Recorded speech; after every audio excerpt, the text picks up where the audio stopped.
মধ্যে কিছু খাবার একটু বেশিই পছন্দ করে। গরুর মাংস দিয়ে খিচুড়ি, পুডিং, চিকেন বিরিয়ানি, ভাত, ডাউল, মাছ ভর্তা, পাস্তা, চকলেট কেক, আর মনে পড়ছে না। তবে বাঙালি খাবার সব ভাইয়ার পছন্দ। আচ্ছা, এটাই হবে, রান্না তো শেষ, চলো আমরা রুমে গিয়ে বসি। ঠিক আছে, চলো। বাসার সামনে রাস্তার পাশে খোলা আকাশের নিচে একা বসে আছে আরসাল। এত এত চিন্তা মাথায় নিয়ে বাসায়ও যেতে ইচ্ছে করছে না তার। একদিকে 2 বছরের ভালোবাসা, আবার অন্যদিকে সব হারিয়ে শুধুমাত্র তার দায়িত্বে থাকা স্ত্রী। তিথির কাছে গেলে আলিজার সাথে বড় অন্যায় করা হবে, আর তিথিকে ছেড়ে আলিজার কাছে এলে তো তিথিকে ঠকানো হবে, নিজের ভালোবাসা অনুভূতিকেও ঠকানো হবে। কি করবে কিছুই বুঝে উঠতে পারছে না আরসাল। ওইদিকে রাত 12টা বেজে গেছে। বাসায় যাওয়ার কোনো ইচ্ছেও নেই তার। পকেটে থাকা ফোনটা বেজে উঠল। বের করেই দেখে তিথি কল দিয়েছে। এত রাতে তিথি কল কেন দিয়েছে? আবার কিছু হলো না তো? এই ভেবে কলটা রিসিভ করলো সে। হ্যাঁ তিথি, বলো। কি করছো? কিছু না, বাইরে বসে আছি। তুমি এত রাতে কল দিলে যে? ভালো লাগছিল না। বাইরে কেন আসো? বাসায় যাও, অনেক রাত হয়ে গেছে তো। যেতে ইচ্ছে করছে না। আরে বাবা, বাসায় কেন যাবে না? বাসায় যাও প্লিজ। শুধু ওই মেয়েটার থেকে দূরে দূরে থাকবে, এতেই হবে। আমি তোমার প্রতি যথেষ্ট অনুগত। আমাকে তুমি জানো তিথি। তুমি ঘুমাও নিশ্চিন্তে, আমি তোমারই আছি। ভালোবাসি বলো। কি? তাড়াতাড়ি বলো। আমি আমার তিথি রানীকে অনেক বেশি ভালোবাসি। আচ্ছা, এখন রাখছি, বাসায় যাও, গুড নাইট। আরসালের মাথা পুরো শেষ হয়ে যাচ্ছে। কি করবে ভেবে পাচ্ছে না। একদিকে ভালোবাসা, অন্যদিকে দায়িত্ব, আর বাবার সম্মান। সে কি করে সর্বহারা মেয়েটার থেকে নিজেকে সরিয়ে একদম মরণ কোপে ধাক্কা দিয়ে ফেলে দিবে? তিথির কথা মনে করলেই যেন মেয়েটার নিষ্পাপ চেহারা চোখের সামনে ভেসে উঠছে। এই 2-3 দিনে কেমন মায়া মায়া লাগছে মেয়েটার জন্য। কি করবে সে ভেবে না পেয়ে দিশেহারা হয়ে সমাধান পাওয়ার আশায় আল্লাহকে স্মরণ করে। আকাশের দিকে তাকায়, সাথে সাথেই চোখ থেকে 2 ফোঁটা পানি গড়িয়ে পড়ে। খাবার টেবিলে আরসালের জন্য অপেক্ষা করতে করতে চোখ লেগে গিয়েছিল আলিজার। ফোন বেজে উঠতেই ঘুম ভেঙে যায় তার। ফোনের স্ক্রিনে তাকিয়ে দেখে আরসাল কল দিয়েছে। তাড়াহুড়ো করেই কলটা রিসিভ করে আলিজা। আসসালামু আলাইকুম। ওয়ালাইকুম আসসালাম। ঘুমিয়ে গিয়েছেন? খাবার টেবিলে আপনার জন্য অপেক্ষা করতে করতে একটু চোখ লেগে গিয়েছিল। কোথায় আপনি? আমি বাসার দরজায় দাঁড়িয়ে, খুলে দিন। আচ্ছা, আমি খুলছি। ফোন রেখে দৌড়ে গিয়ে দরজাটা খুলে দেয় আলিজা। আরসাল ভেতরে এসে রুমের দিকে চলে যায়। আলিজা দরজা লাগিয়ে দেয়। পেছন থেকে আলিজার ডাক শুনে দাঁড়িয়ে যায় আরসাল। বলুন। খাবেন না আপনি? না, ক্ষুধা নেই। আপনি খেয়ে রুমে এসে ঘুমিয়ে পড়ুন। আমি এখন কিছু খাবো না। অল্প কিছু খেতেন। না প্লিজ, জোর করবেন না। আর একটা কথা। জি বলুন। বাবা বা আম্মি যদি জিজ্ঞেস করে আমি কখন বাসায় ফিরেছি, তাহলে প্লিজ বলে দেবেন 11টার মধ্যেই এসেছি। আপনার জন্য অপেক্ষা করছিল সবাই। আজকে সবার খেতে খেতে 11টা বেজে গিয়েছিল। আচ্ছা, তাহলে সত্যি বলবেন? ঠিক আছে। আরসালের নিজের রুমে চলে যায়। আলিজাও আর না খেয়ে খাবার ফ্রিজে তুলে রেখে নিজেও রুমে চলে যায়। ভেবেছিল আরসাল বাসায় আসলে দুজন একসাথে ডিনার করবে। তার আর এখন একা খেতে ইচ্ছে করছে না। গত কয়েকটা দিন বাসা বাহিরে সমস্যা, আবার কলেজে অতিরিক্ত ক্লাস, সব মিলিয়ে খুব খারাপ কেটেছে আরসালের। শুক্রবার সাপ্তাহিক ছুটি থাকায় নিশ্চিন্তে একটু ঘুমাচ্ছিল সে। এই দিনটায় বাসার কেউ তাকে বিরক্ত করে না। আলিজা বারবার রুমে গিয়ে দেখছে আরসাল ঘুম থেকে উঠলো কিনা, কিন্তু না, তার তো ওঠারই কোনো নাম নেই। সে আবার মন খারাপ করে রান্নাঘরে চলে যায়। এই কয়েকদিনও অনেকটা ভালো হয়েছে তাদের সম্পর্ক। ভরসা করার মতো একটা বন্ধু পেয়েছে সে। ফোনের রিংটোনে ঘুম ভেঙে যায় আরসালের। ঘুমো ঘুমো চোখে তাকিয়ে দেখে তিথির কল। গত কয়েকদিনে প্রায় প্রতিদিন দেখা করতে হয়েছে তাকে। আজকেও কেন যেন কল করেছে। সে একটা দিন অন্তত বাসায় থাকতে দিত। কি আর করার, কিছু বললেই তো উল্টাপাল্টা কিছু করে ফেলতে পারে। সে ভয়ে কলটা রিসিভ করে সে। হ্যালো। কি করছো?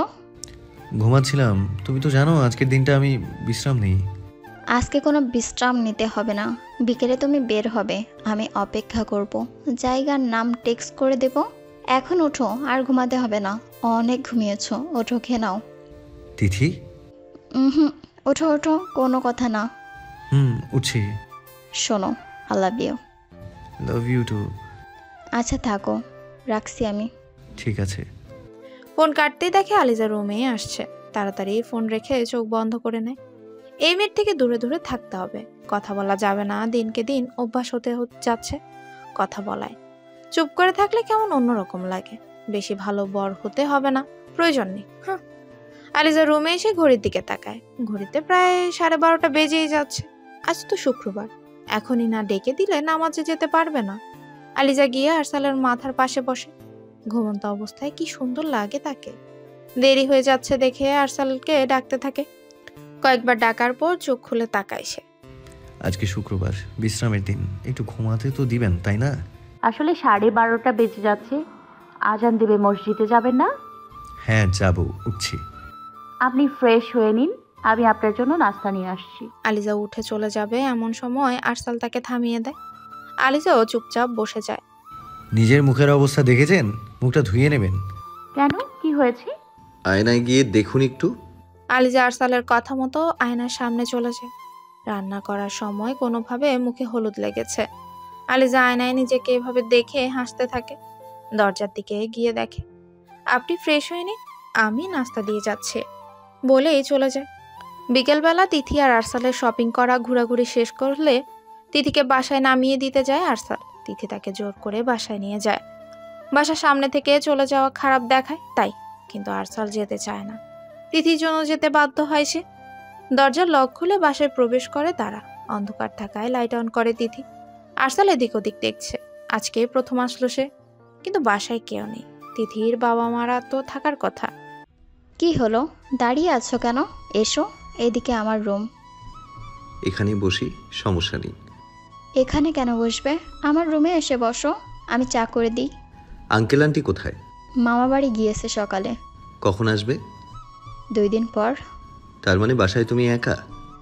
হ্যাঁ, বাসায় আমি একা, কিন্তু আজকে তুমি আমার সাথে থাকবে। কি? হ্যাঁ, আমার সাথে থাকবে আজ।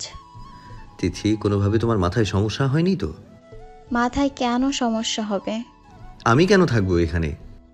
কেন নয়, কাছে পেতে ইচ্ছা করে না আমায়? তিথি, বন্ধ করো এসব। কি বলছো তুমি এসব? শুধু তোমাকে চাই। তিথি আরসালের কাছে আসতে থাকলে আরসাল তিথির চেহারায় অন্যরকম উদ্দেশ্য দেখতে পায়। আগের তিথির সাথে এখনকার তিথির আকাশ পাতাল পার্থক্য। তিথি তো এমন ছিল না। তার হাত পর্যন্ত যে মেয়ে ধরতে দিতে চাইতো না, সেই মেয়ে কি বাসায় কেউ না থাকা অবস্থায় তাকে নিয়ে এসেছে? তিথি তাকে স্পর্শ করলে সাথে সাথে এই তিথির থেকে দূরে সরে যায় সে। আরসালের এমন ব্যবহারে তিথি জিজ্ঞাসা চোখে তার দিকে তাকায়। আমার মনে হয় তোমার বিশ্রামের প্রয়োজন। তুমি বিশ্রাম নাও, আমি আসছি। মানে আমি আজ সম্পূর্ণভাবে তোমাকে পেতে চাই আরশাল। আর তুমি কি না? যে মেয়ে নিজের হাত পর্যন্ত ধরতে দিতে চাইতো না, সেই মেয়ের মাথায় এমন নোংরা চিন্তা ভাবনা কিভাবে আসে বলতে পারো? আমি এই তিথিকে চিনি না, আর এই তিথিকে চাইও না। আমার সেই আগের তিথিকে চাই, যে কিনা চোখে চোখ রেখে ভালোবাসি বলতেও লজ্জা পেত। তিথি টলমলো চোখে মাথায় হাত দিয়ে সোফায় গিয়ে বসে। কিছুক্ষণ কোনো কথাবার্তা হয় না দুজনের মধ্যে। তিথি মাথা নিচু করেই থাকে। আসল কি বলবে বুঝতে না পেরে তিথির পাশে গিয়ে বসে। তিথি অমনি মাথা তুলে চোখ মুছে আরসালের দিকে তাকায়। বিশ্বাস করো, আমি এসব করতে চাইনি আরশাল, কিন্তু কিন্তু কি তিথি? আমার খুব ভয় লাগছে। তোমার ঘরে তোমার কাছাকাছি একটা মেয়ে সারাক্ষণ থাকে। তুমি যদি কোনোভাবে তার প্রতি দুর্বল হয়ে যাও, আর তোমাদের মাঝে যদি সব কিছু ঠিকঠাক হয়ে যায়, আমার কি হবে? তোমাকে ছাড়া আমি কিভাবে থাকবো বলো? এতটা সন্দেহ করো আর ভয় পাও আমাকে নিয়ে? আমি তোমাকে ভালোবাসি তিথি, শুধু তোমাকে। আমি কেন তোমাকে ছাড়া অন্য মেয়েকে নিয়ে ভাবতে যাব? তোমাকে আমি আগেও বলেছি, তুমি আমার উপর ভরসা রাখতে পারো। খুব বেশি ভালোবাসি তোমাকে আমি আরশাল, কারোর সাথে শেয়ার করতে পারবো না। কথাগুলো বলতে বলতে আরসালের বুকে মাথা রাখে তিথি। আরসালও তার প্রিয় মানুষটিকে আষ্টে পৃষ্ঠে জড়িয়ে নেয়। আমাকে নিয়ে ভয় পাবার কোনো কারণ নেই তিথি। আমি শরীর লোভী নই। আমাকে মন থেকে ভালোবাসো, তাতেই হবে। পৃথিবীর সব প্রেমিক যেমন ভালো হয় না, তেমনি সব প্রেমিক শরীর লোভী হয় না। আমাদের সাথে অন্যায় হয়েছে তিথি, আমরা ঠিক এক হব, তার জন্য সঠিক সময়ের অপেক্ষা। রাতে আলিজা বসে বসে বই পড়ছিল। এমন সময় দরজায় নক করার শব্দ পেয়ে বাহিরে তাকাতেই দেখে নওয়াজ আঙ্কেল। ভেতরে আসার অনুমতি দিলে তিনি ভেতরে এসে চেয়ার টেনে আলিজার সামনে বসেন। আরশাল আসেনি? না, এখনো আসেনি। বাসায় আসতে দেরি হলে কল করে তাড়াতাড়ি বাসায় ফিরতে বলতে হয়। জি, পরবর্তী থেকে মাথায় থাকবে। আরশালকে ভালো লাগেনি, সিদ্ধান্ত কি তোমার এই ব্যাপারে? আমি তার সাথে সারা জীবন থাকতে চাই। দোয়া করি সুখী হও মা। জি আঙ্কেল। আমার সিদ্ধান্ত মেনে যেহেতু নিয়েছো, বাবা মা ডাকতে পারো আমাদের, তবে ইচ্ছে না হলে ডাক। হয়ে যাবে ধীরে ধীরে। তদন্তের কি খবর আঙ্কেল? আপনি বা পুলিশ কেউই তো আমাকে কিছু জানাচ্ছেন না। এটা কি ঠিক আঙ্কেল? উনি আমার বাবা ছিলেন। সিসিটিভিতে একজনকে কালো চাদর আবৃত লোককে দেখা গিয়েছে, যে কিনা গুলি চালিয়েছে। এত বড় কথা আমি জানি না, বুঝতে পারা যায়নি আঙ্কেল। আশেপাশের এলাকায় কয়েকটি সিসিটিভি চেক করে দেখা হয়েছে, বাইকের নম্বর দেখা হয়েছে, সে অনুযায়ী তদন্ত চলছে। সূত্র তো ঠিকই পাওয়া গিয়েছে, এবার ধরতে পারলেই হলো। আগামীকাল হয়তো থানা থেকে ডাকতে পারে। আমি তোমাকে নিয়ে যাব, এখন আছি, থেকো। জি। আলিজা এবার আরশালের বিষয়ে সিরিয়াস হয়। এভাবে চলতে দেওয়া যায় না। আরশাল নিজে থেকে দূরে দূরে থাকে, তাই বলে কি তারও থাকতে হবে নাকি? দুজনেই যদি দূরত্ব বজায় রাখে তাহলে সম্পর্ক গড়ে উঠবে কিভাবে? সে আরশালের স্ত্রী, সব কিছুতেই তার অধিকার আগে। এভাবে নীরব শান্তশিষ্ট থাকা আর চলবে না। এই একমাত্র সম্বল সে হারাতে পারবে না। সেই কয়েকদিনে আরশালের সাথে থাকতে থাকতে তার প্রতি দুর্বল হয়ে পড়েছে। আরশাল বাসার দরজায় দাঁড়িয়ে প্রতিদিনের মতো আলিজাকেই কল দেয়, কিন্তু আলিজা ফোন রিসিভ করে না, তাই বাধ্য হয়ে নওরিনকে কল দেয়। এত রাতে কলিং বেল বাজালে বাবা মায়ের ঘুম ভেঙে যাবে। 2 মিনিটের মধ্যে নওরিন দরজা খুলে দেয়।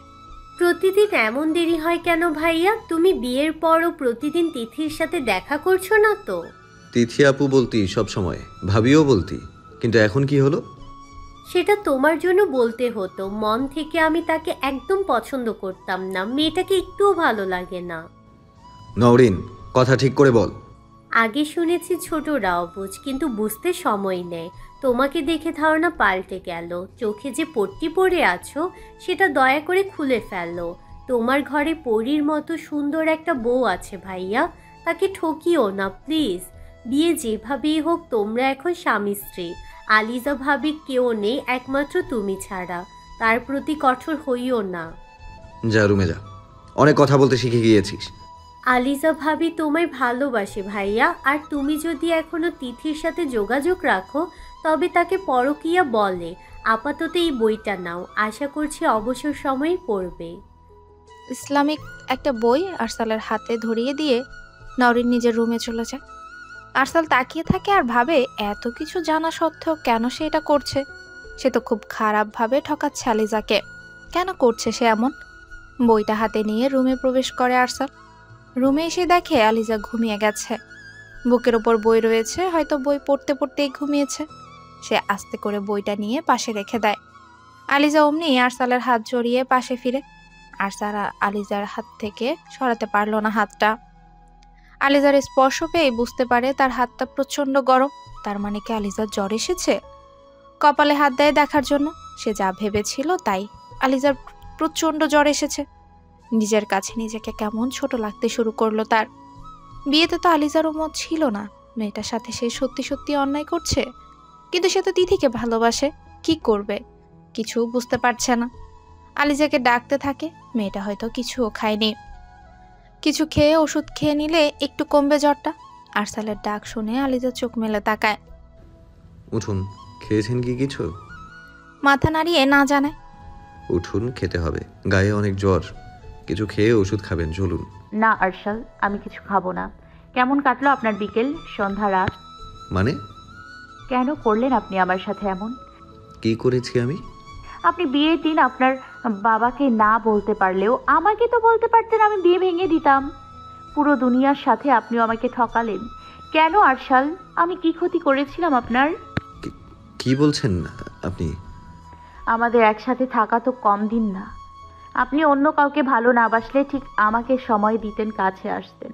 আমার বাবা মারা যাওয়াতেও আমি আপনাকে পাশে পাইনি। আল্লাহ আমাকে কেন নিয়ে যাচ্ছে না বলেন তো? আল্লাহ তো যাদের বেশি ভালোবাসে তাদের আগে নিয়ে যায়। প্রথমে জন্মের সময় মাকে হারানো, তারপর বাবাকেও হারিয়ে ফেললাম। যার হাত ধরে নতুন জীবনে পা রাখলাম সে মানুষটাও আমাকে ঠকালো। সে অন্য কারোর সাথে। আল্লাহ আমাকে কেন মৃত্যু? আরসাল সাথে সাথে আলিজার মুখ চেপে ধরে। কি বলছে সে? নিজের মৃত্যুকে এভাবে চায়? নিজেকে ভীষণ অপরাধী লাগছিল তার। এই কয়েকদিনে সেও একটু হলেও দুর্বল হয়েছে। তার মুখে সব কথা মানতে পারছিল না, কিন্তু দুই নৌকায় পা রেখেও তো চলতে পারবে না সে। আমি নিজেকে ধীরে ধীরে সরিয়ে নিয়ে আসছি। আমি জানি অন্যায় করে ফেলেছি আপনার সাথে, কিন্তু কি করব বলুন? নিজের মুখে থেকে আরসালের হাতটা সরিয়ে উঠে বসে সে। কি মনে করে আরসালকে জড়িয়ে ধরে। আরসালের কেমন যেন অনুভূতি হয়। কই, তিথি ধরলে তো এমন লাগে না। আমি আপনাকে ভালোবাসি আরশাল, প্লিজ আমাকে আর একা করে দেবেন না। এবার একা হলে আর আল্লাহ আমাকে নিজের কাছে না নিয়ে নিলে আমার যে সুইসাইড করা ছাড়া উপায় থাকবে না। আমি একজন যার সাথে কিনা পুরো দুনিয়া 2 নাম্বারই করেছে। প্লিজ শান্ত হন, আমাকে কিছুদিন সময় দিন। আমার অবস্থা হয়তো কেউ বুঝবে না। আমি কোন পরিস্থিতিতে আছি সেটা সবার বোধগম্যের বাইরে। প্লিজ আমাকে ছেড়ে যাবেন না। আপনি প্রয়োজনে ওই মেয়েকে ছাড়তে না পারলে বিয়ে করে নিন, তার সাথেই থাকবেন, শুধু আমার থেকে একদম আলাদা হবেন না। আমি চাই না আমার স্বামী আর পাপ করুক। আমি আপনাকে দ্বিতীয় বিয়ের অনুমতি দিলাম। আরসাল নিজের বুক থেকে আলিজাকে ছাড়িয়ে নিয়ে এক পলক চেয়ে থাকে। কি অদ্ভুত মেয়েটা! নিজের বরের বিয়েতেও অনুমতি দিচ্ছে, শুধুমাত্র তাকে যেন না ছাড়া হয় তাই। আচ্ছা, এখন চলুন, কিছু খেয়ে ওষুধ খেতে হবে, না হলে জ্বর কমবে না। আপনি বলুন আমাকে ছাড়বেন না? আপনি ছাড়বো না। কথা দিন। আচ্ছা, কথা দিলাম। কথা শেষ করে আলিজা আবারও আরসালকে জড়িয়ে ধরে। আরসাল চমকে ওঠে। কি অদ্ভুত মেয়ে, এভাবে কেউ কাছে আসে? কেমন হৃদস্পন্দন বেড়ে গিয়েছে তার। সকালে 8টা বেজে যাওয়ায় তাড়াতাড়ি করে নাস্তা বানিয়ে নিয়ে রুমে প্রবেশ করে আলিজা। টেবিলে খাবার রেখে আরসালের মাথায় হাত বুলিয়ে ডাকতে থাকে। আরসাল ধীরে ধীরে চোখ খুলে পাশে আলিজাকে দেখেই তাড়াতাড়ি উঠে পড়ে। আপনি? হ্যাঁ আমি, নয়তো কে থাকবে? 8টা বেজে গিয়েছে, তাড়াতাড়ি উঠে ফ্রেশ হয়ে নাস্তা করে নিন, কলেজে যেতে হবে না? হ্যাঁ, কিন্তু আপনার তো জ্বর ছিল, আপনি এত তাড়াতাড়ি উঠেছেন কেন? আমার জ্বর? হ্যাঁ, রাতে তো আপনার খুব জ্বর ছিল। রাতে কিছু খেয়ে ওষুধ খেতে বললাম, কিন্তু আপনি তো এমনিতেই তখন ঘুমিয়ে গেলেন। মনে নেই আপনার? না তো, আমার মাঝে মাঝে রাতে জ্বর আসে। আপনার জ্বরের ঘরে কথা বলার অভ্যাস আছে? হ্যাঁ আছে। কেন কিছু বলেছি? না, তেমন কিছু না। রুমে এসে দেখি একা একা কথা বলছেন। ও আচ্ছা, এখন যান, ফ্রেশ হয়ে এসে নাস্তা করে কলেজে যান। দুপুরে তাড়াতাড়ি বাসায় আসবেন। তাড়াতাড়ি কেন? একটু বের হতেই ইচ্ছে করছে। কোথায়? আশেপাশে ভালো কোনো জায়গা নেই বা ভালো রেস্টুরেন্ট? আছে। একটা কোথাও নিয়ে যাবেন, তাহলেই হবে। আমি ফ্রেশ হয়ে আসি। ঠিক আছে। আরসাল বিছানা থেকে উঠে ওয়াশরুমে যেতে থাকে আর ভাবে তার মানে রাতের কোনো কথা লিজার মনে নেই। কিন্তু যা বলেছে তা কি সত্যি? সে কি সত্যিই ভালোবেসে ফেলেছে? আগের থেকে আজকে আলিজাকে অন্যরকম লাগছে। এতদিন নিজে থেকে তেমন কথাই বলেনি, আর আজ একদম চেঞ্জ। দুপুরবেলা খাওয়া দাওয়া করে শুয়ে আছে। আরসাল প্রতিদিন বাসায় আসতে আসতে 3টে বেজে যায়। আলিজা রুমে শুয়েছিল, এমন সময় ফোনটা বেজে ওঠে। ফোন হাতে নিয়ে দেখে তার ছোট মা কল দিয়েছে। উনি তো কল দেয় না আলিজাকে, তবে আজকে কি মনে করে কল দিয়েছে। কল রিসিভ করে সে। আলিজা, জি, কি হয়েছে? হাঁপাচ্ছেন কেন? প্লিজ তুমি তাড়াতাড়ি বাসায় এসো। আমি পুলিশকে খবর দিয়েছি। কি হয়েছে? এক লোক আরিশকে তুলে নিয়ে গিয়েছে। মানে কিভাবে, কখন? কি বলছেন আপনি? সামনের দোকানটায় গিয়েছিলাম, ওকে দোকানের সামনে দাঁড় করিয়ে রেখে জিনিস কিনছিলাম। তখনই একটা গাড়ি এসে আরিশকে নিয়ে গেল। আমার আরিশ। কান্না করবেন না, আমি আসছি। পুলিশকে সাথে সাথে জানিয়েছেন? গাড়ির নম্বর খেয়াল করেছিলেন তো? হ্যাঁ, আমি পুলিশকে জানিয়ে দিয়েছি। তুমি প্লিজ কিছু করো, আমার ছেলেটাকে কারা নিয়ে গেল। আপনি বাসায় থাকুন, আমি এক্ষুনি আসছি। হ্যাঁ প্লিজ তাড়াতাড়ি এসো। হ্যাঁ আমি আসছি। বাসায় এসে কলিং বেল চাপলে নরেন এসে দরজা খুলে দিয়ে নিজের রুমে চলে যায়। যাওয়ার সময় বলে যায়, ভাবি বাসায় নেই, বাপের বাড়ি গিয়েছে, নিশ্চয়ই তাকে তোমার কোনো প্রয়োজন হবে না, তবুও বললাম। আরসাল কিছু না বলে নিজের রুমে চলে গেল। নরেন রাত থেকে তার উপর রেগে আছে, সকালেও কথা বলেনি। আরসাল গিয়ে ফ্রেশ হয়ে নেয়, তারপর খাবার টেবিলে গিয়ে খাবার খেয়ে নেয়। দুপুর গড়িয়ে বিকেল, আবার বিকেল গড়িয়ে সন্ধে হতে চলল। আলিজার কোনো খোঁজ খবর নেই। একটাবার তাকে কলও করছে না। বিয়ের পর প্রতিদিন একসাথে থাকা হয়েছে, বাড়িতে যতক্ষণ সময় কেটেছে ততক্ষণ আলিজার সাথেই ছিল। আজ রুমটা কেমন ফাঁকা ফাঁকা লাগছে। কল করবে কিনা ভাবছে। কল রিসিভ করলে কি বলবে, কেন ওখানে এভাবে না জানিয়ে যেতে হয়েছে এটা জানতেও কল দিতে পারে তো। 7-5 আর না ভেবে কল করতে যাবে, এমন সময় তার ফোনটাই বেজে ওঠে। তাকিয়ে দেখে আলিজাই কল দিয়েছে। কলটা রিসিভ করে নেয় সে। হ্যালো বন্ধুরা, পরবর্তী পার্ট খুব তাড়াতাড়ি আসবে, তো সবাই অপেক্ষায় থাকো। আর চ্যানেলটি যারা এখনো সাবস্ক্রাইব করোনি তারা পরবর্তী পার্ট দেখার জন্য চ্যানেলটি সাবস্ক্রাইব করে রেখো। ধন্যবাদ সবাইকে, আমাদের সাথেই থেকো।